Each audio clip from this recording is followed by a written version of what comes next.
Muy buenos días. Son las 6 de la mañana de este miércoles 16 de agosto de 2007. Esta es la hora de la verdad y estos son temas y asuntos que trataremos en la grata compañía de ustedes durante las próximas horas. Lo que está soplando ahora no es un viento fuerte, ni es una tormenta tropical. Esto es el peor huracán que ha azotado la República. Por todas partes, por todos los costados. Es muy duro.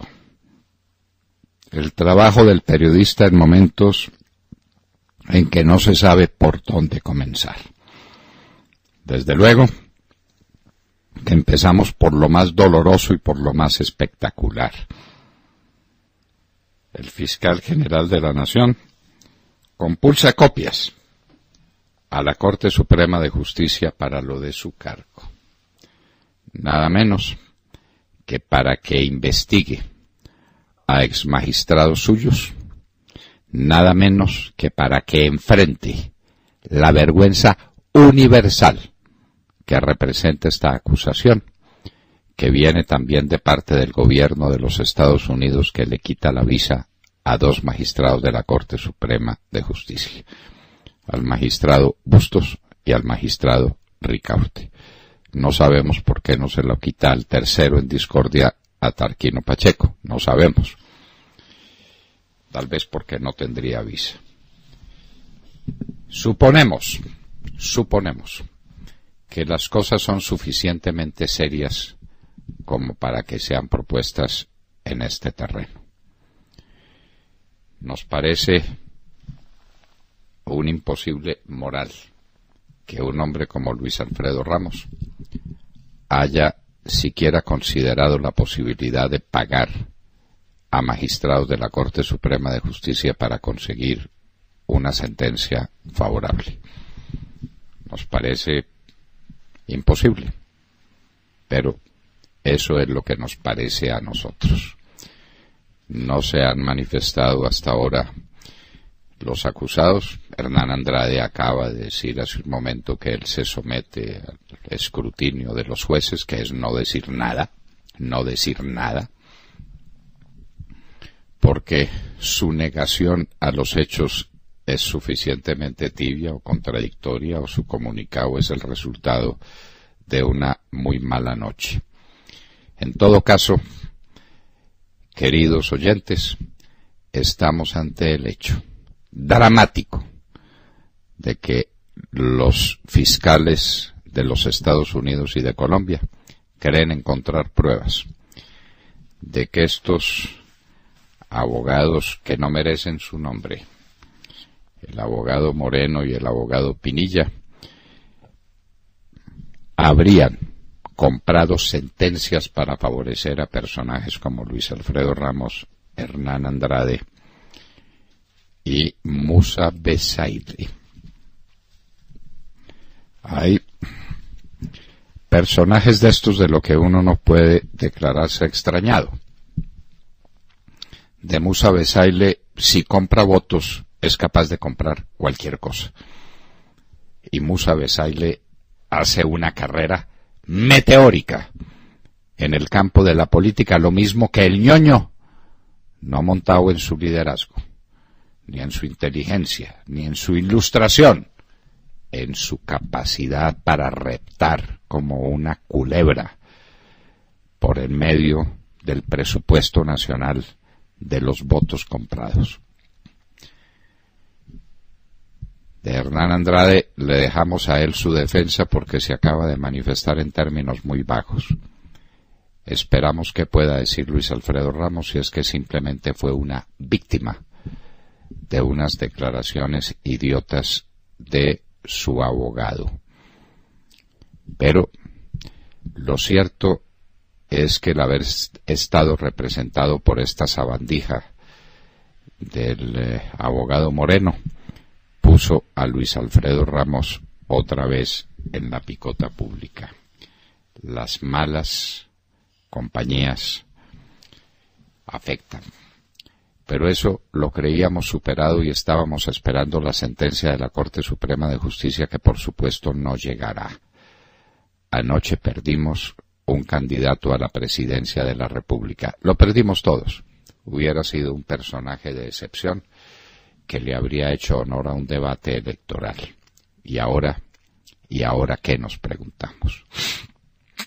¿Y qué de unos magistrados de la Corte Suprema de Justicia que tendrán que empezar por explicar cómo y por qué un abogado en ejercicio los visita docenas de veces en su despacho? Fuimos abogados en ejercicio más de 30 años. No visitamos jamás los despachos de los magistrados de las altas cortes. Jamás. Eso no se estilaba. Eso no era moneda corriente. Y haber ido alguna vez, por alguna circunstancia especial, a un despacho de un magistrado, era esa vez y esa única vez. Nunca a proponerle un caso que tuviera entre sus manos. Y eso lo digo con respecto a mí, a mi experiencia, a quienes litigábamos entonces y a quienes eran entonces magistrados de las altas cortes. Eso no era imaginable. Abogados desfilando por los despachos de los altos magistrados. Eso no era conocido, ni sabido, ni siquiera sospechado. La mayor vergüenza para el país es esta.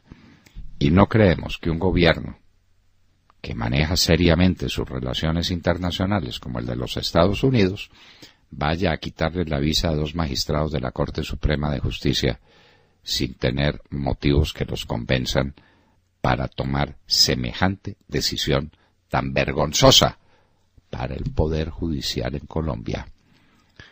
Aquí, señores, los magistrados de la Corte dirán los que les parezca y dirán misa, pero no se les olvide que Bustos era un personaje de mucha capacidad de influencia en la Corte. No se les olvide aquellas grabaciones donde este sujeto hablaba de la conveniencia de un fallo político, porque ¿para qué hablar en derecho? Pero las grabaciones que entonces revelamos y que afectan a un hombre de bien, a un hombre intachable como Diego Palacio, esas no impresionaron.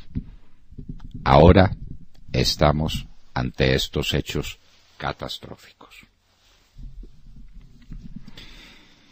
Perfetti logró cuadrar el crecimiento de la economía en 1.3%.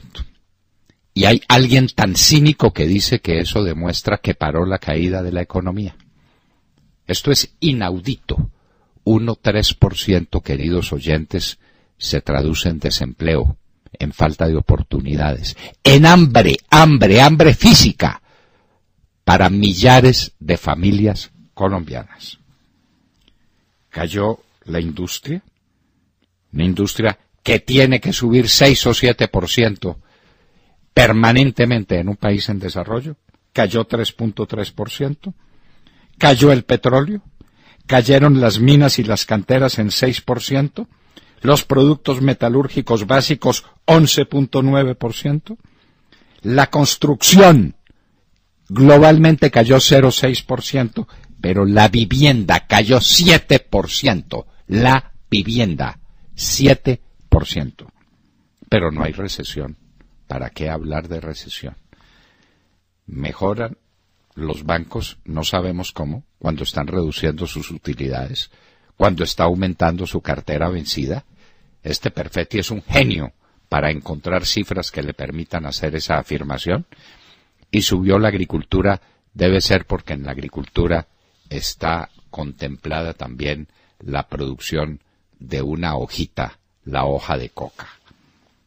Es un desastre para el país. Ayer cerraron el último container que contiene unos fierros viejos que entregaron las FARC. Ni una ametralladora, ni una arma pesada, ni un misil, nada.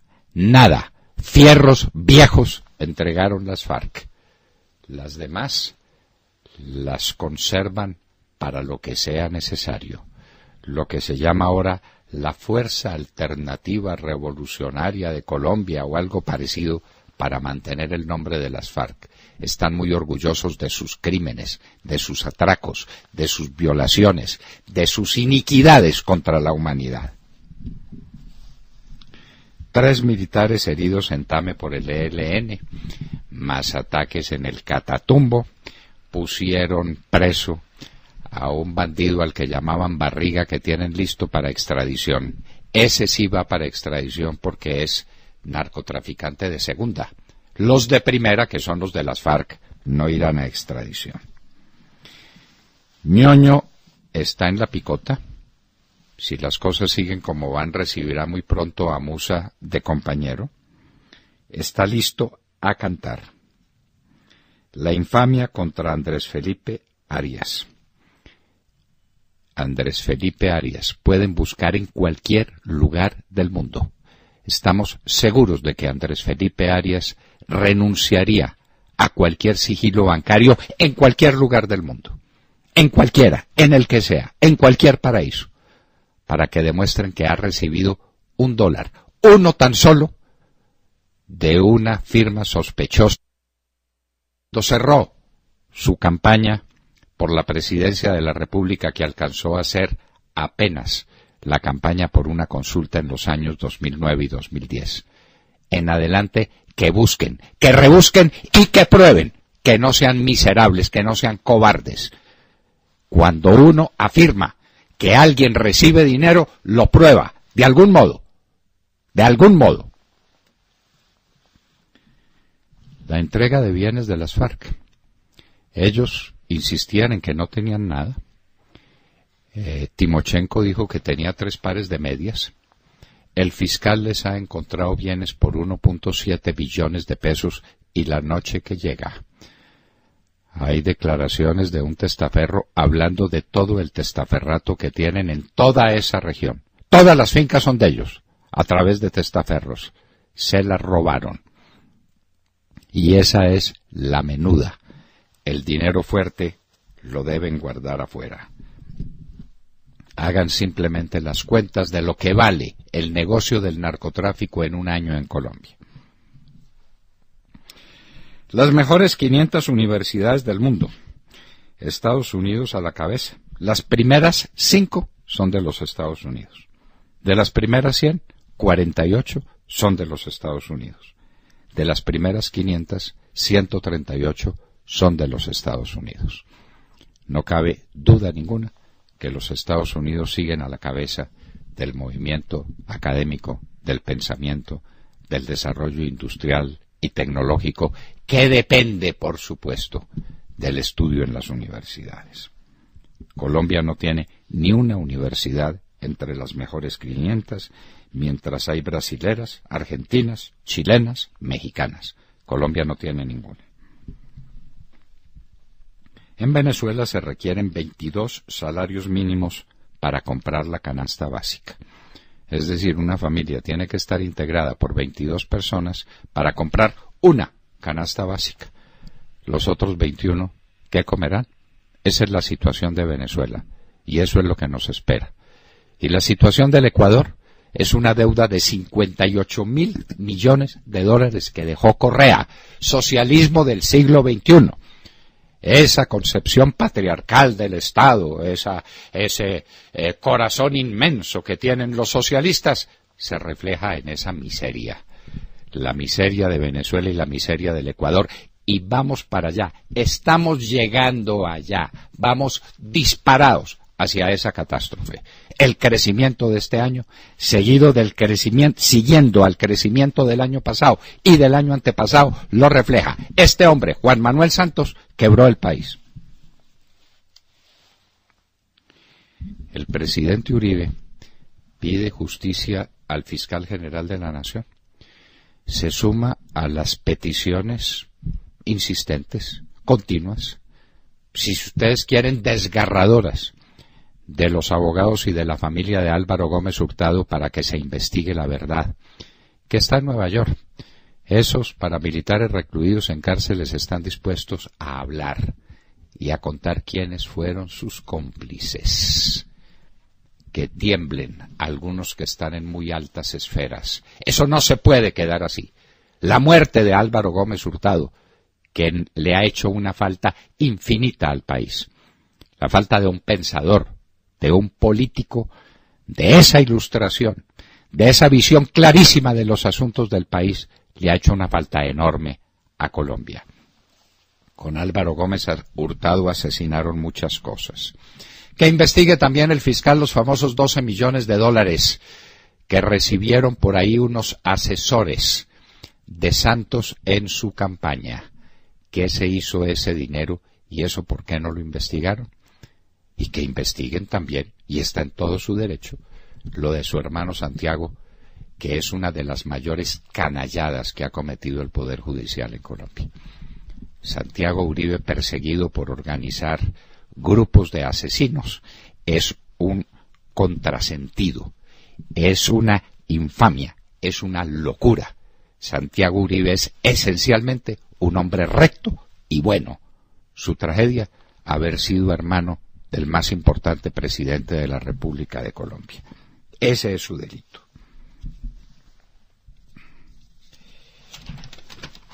En el mundo internacional tenemos noticias muy complicadas.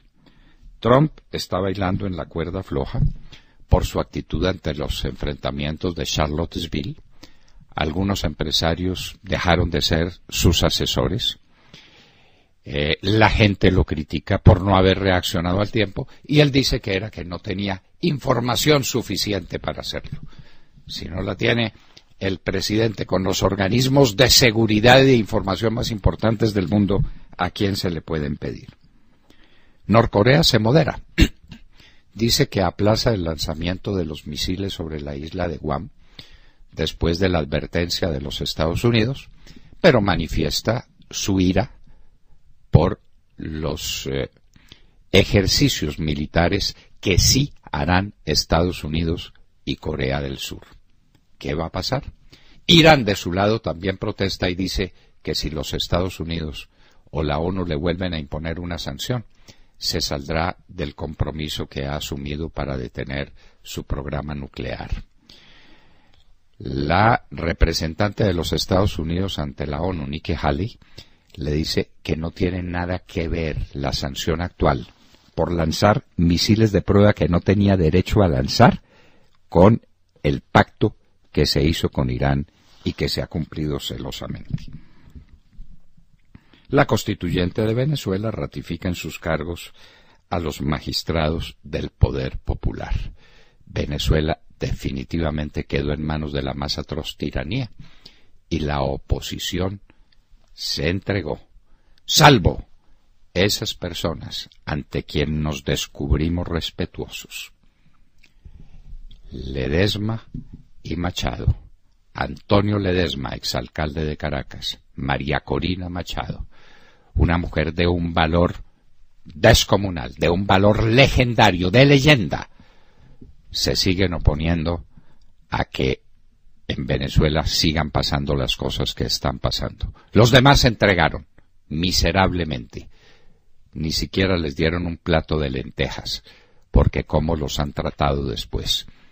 Se entregaron y los recibieron en las espuelas. Y hoy, en la historia, recordaremos acontecimientos muy importantes, acontecidos en la época en que había un huracán cultural en el mundo, la época del Renacimiento. Hernán Cortés en 1519 quema las naves. Esa acción heroica que ha sido tantas veces repetida, quemar las naves, nos recuerda el paso del Rubicón de César, cuando no hay marcha atrás. De todo esto y de mucho más hablaremos con ustedes en las próximas horas, en la Hora de la Verdad. Doctor Londoño, buenos días, Colombia. Gracias por invitarnos a sus hogares y a sus vehículos. Hoy es miércoles, 16 de agosto de 2017. Faltan 356 días para que terminemos con el más corrupto gobierno de la historia de Colombia. Mientras del $1.000.000 para la campaña del espurio presidente bolivariano de Locombia, conocido como el comandante Santiago por sus camaradas, los del cartel de las FARC, ya no se habla. Las evidencias que comprometen a 3 expresidentes de la Suprema Corte, que provienen del exgobernador de Córdoba, Alejandro Lyons Muscus, cuya colaboración con la DEA se convirtió en un verdadero terremoto jurídico, dejando tirado al fiscal anticorrupción. La misión que cumplió Lyons en Miami golpea la cúpula de la justicia, dejando sin visa a 2 expresidentes del máximo tribunal de justicia, Leonidas Bustos Martínez, Francisco Javier Ricaute Gómez, y en remojo a Camilo Tarquino Pacheco.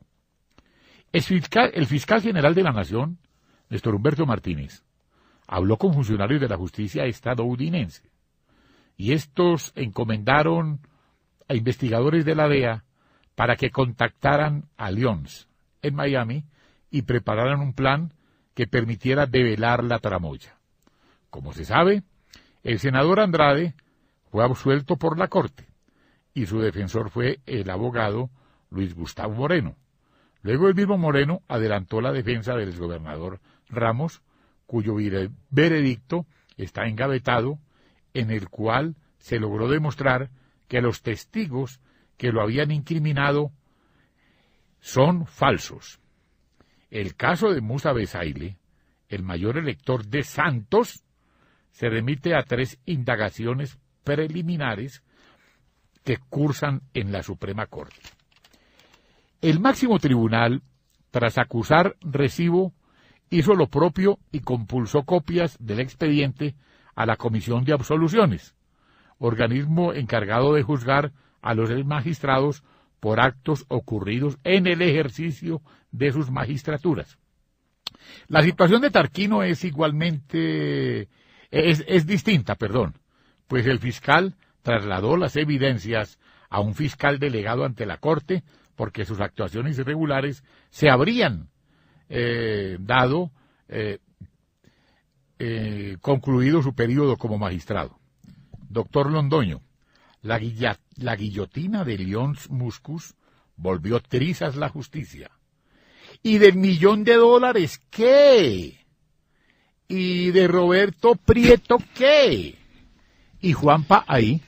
¿En qué estamos?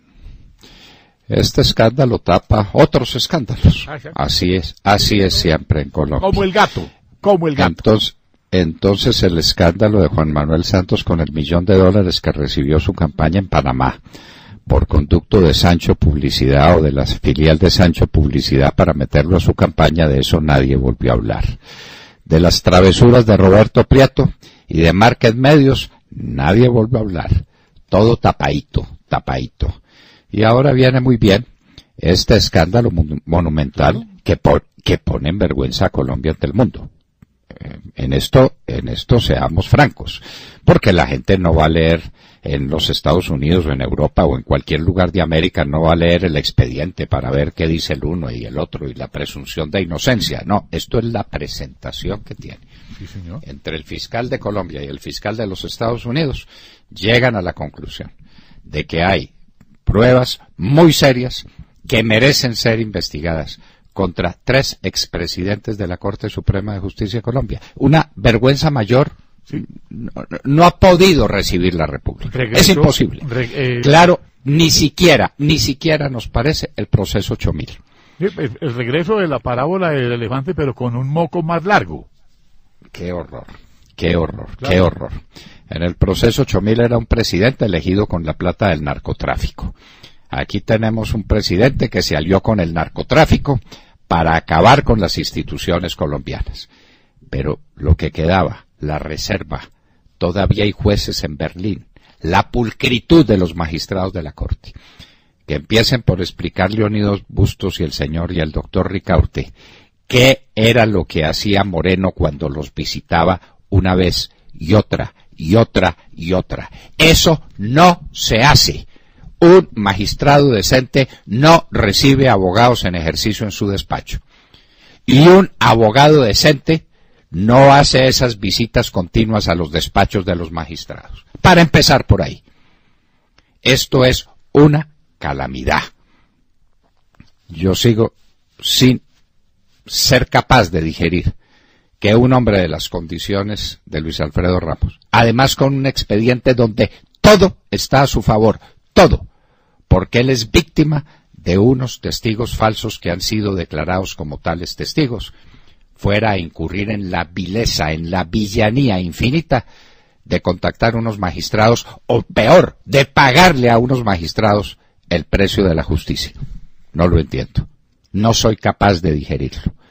Y creo que nunca seré capaz de hacerlo. Pero bueno, la justicia lo tiene entre sus manos, el escándalo está formado, la realidad es que Colombia aparece hoy ante los ojos del mundo como el país más corrupto de la tierra, donde participan en actos de corrupción no solo el presidente de la República, que está metido hasta los tétanos, diría él, ¿no? Diría él. Hasta los tuétanos en este tipo de procesos, para que vaya explicando también cómo es la adquisición de su casa en Londres, en Savile Row, me parece que es como se llama el sitio, que es de los más distinguidos de Londres, y para que siga con el dinero que recibió en su campaña y que manejaba también la Fundación Buen Gobierno. Y ahora, magistrados de la Corte Suprema de Justicia, hombres de la significación de Luis Alfredo Ramos, candidato a la presidencia de la República para muchos, Hernán Andrade, presidente del Partido Conservador, y Musa Besaile, que es un traficante de votos, pero que es el gran elector de Juan Manuel Santos, para que no se olvide. Ñoños y musas eligieron presidente de la República a Juan Manuel Santos, comprando votos en la costa.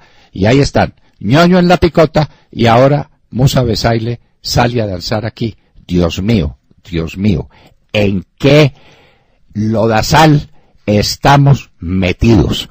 Y pasa como con todos los lodazales, que la vaca mientras más chapalea, más se atolla. Eso es lo que decimos por allá en Caldas y en Antioquia, ¿no? Sí, señor. La vaca mientras más chapalea, más se atolla. Cada noticia es peor que la anterior. Vanessa Araújo.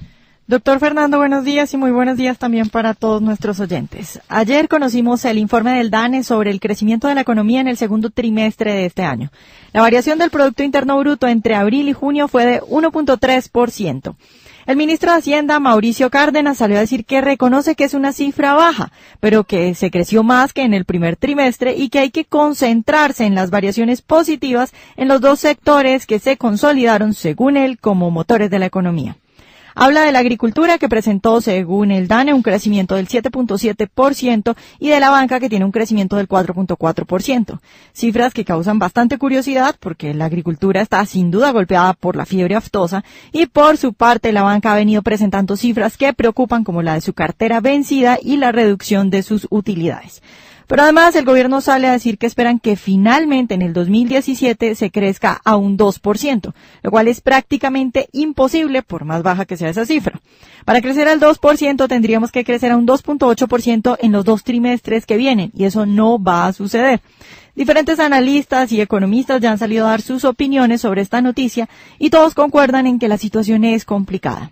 Juan José Echevarría, gerente del Banco de la República, recordó que al emisor se le está acabando el espacio para bajar las tasas de interés. Ya han bajado 225 puntos básicos y la economía no reacciona como el gobierno y el Banco Central esperaban. Echevarría además recordó que el gobierno debe hacer lo correspondiente para bajar el gasto y que está quedándose atrasado con eso, como con muchas otras cosas. Sobresalen también las declaraciones de Guillermo Botero, presidente de FENALCO, diciendo que si se quiere ver una reactivación hay que tomar medidas como bajar los impuestos. Desde FENALCO han propuesto bajar el IVA al 16% en los meses de noviembre y diciembre. Asimismo, los comerciantes proponen al gobierno eliminar 2 regulaciones por cada nueva propuesta regulatoria que pueda imponer obstáculos a la empresa privada. Y es que es de conocimiento público que la sobreregulación es un problema gigantesco con el que tienen que lidiar los empresarios colombianos. De hecho, en la actualidad, según datos del DNP, se expiden diariamente en promedio 2.8 decretos, 11.2 regulaciones y 15.4 normatividades, esto diariamente.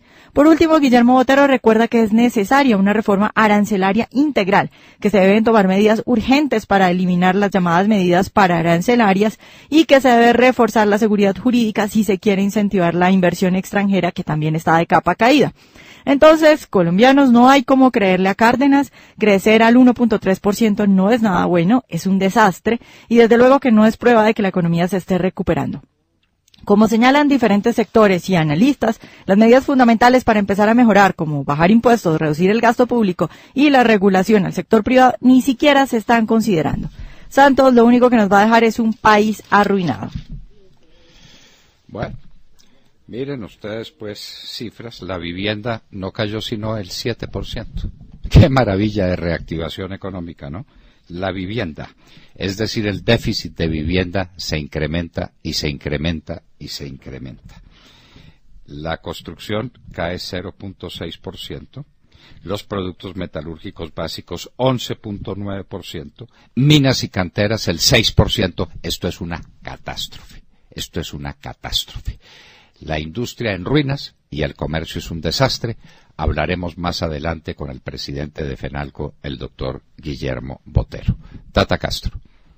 Doctor Londoño, compañeros y oyentes, muy buenos días. La noticia deportiva de hoy tiene que ver con los partidos que se jugarán hoy en la 8ª fecha del torneo del fútbol profesional colombiano. Por un lado, en el Atanasio Girardot de Medellín, después de 6 años, Atlético Nacional vuelve a enfrentarse al América de Cali. El encuentro comenzará a las 8:10 de la noche. Esta es la segunda vez que estos dos equipos se enfrentarán desde que el equipo vallecaucano regresó a la primera división. En el primer semestre de este año empataron 0-0 en el Estadio Pascual Guerrero de Cali. Nacional es tercero en la tabla con 13 puntos y el América es sexto con 11. Desde los años 70 el clásico entre verdolagas y escarlatas es considerado el verdadero clásico colombiano. 13 estrellas para los rojos y 16 para los verdes. Y en Cali, Deportivo Cali recibe a Independiente Medellín a las 8 de la noche. Medellín es cuarto con 12 puntos y Cali es noveno con 9. El duelo de equipos antioqueños y vallecaucanos resalta la 8ª fecha que se cierra mañana con los partidos Huila Junior y Once Caldas Deportes Tolima. En el Junior de Barranquilla regresa Teófilo Gutiérrez, quien ayer martes cumplió la sanción de 2 semanas que le impuso la DIMAYOR por simulación y está listo para reaparecer. Para terminar, y hablando de otro clásico, pero de nivel mundial, hoy a las 4 de la tarde en el Santiago Bernabéu se inicia el partido de vuelta de la Supercopa de España entre el Real Madrid y el Barcelona. 3-1 a favor tiene el equipo local, que no podrá contar con Cristiano Ronaldo. Hoy se conocerá al campeón de la Supercopa de España y hacemos un llamado al buen comportamiento en los estadios de Medellín y Palmira.